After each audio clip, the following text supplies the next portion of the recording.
Yeah. All right, my name is Nsikan-George Emana. I'm a climate science researcher with the Biodiversity and Climate Science Research Center in Frankfurt, Germany. I have been in the development sector for the last 8 years and just transiting to academic. So for me, it's my constituency.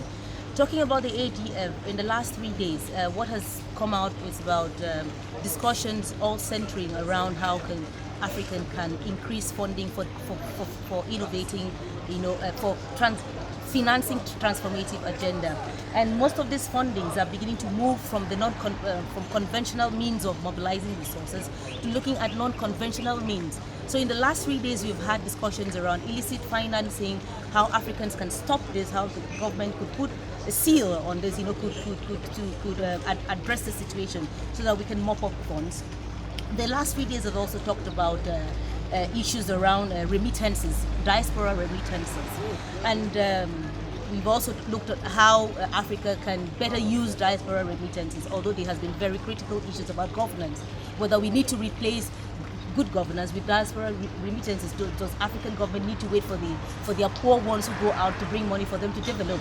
And then in climate finance, we've looked about how to deal, look more into the clean development mechanism, where we can not just see ourselves as passive victims of climate impact that has been caused by the developed world, but also as people who could chart a way forward out of this mess.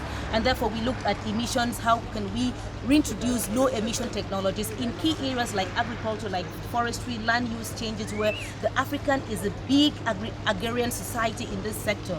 So we want government, the scientist has given us the scientific narrative through the IPCC last year. This is time for action. This is time for fertilizing ideas, fertilizing the scientific ideas. This is time for expanding the policy response group, such that we don't just have scientists speaking, but we also have policymakers dealing with scientists, private sectors, entrepreneurs, creating that social entrepreneurship ring.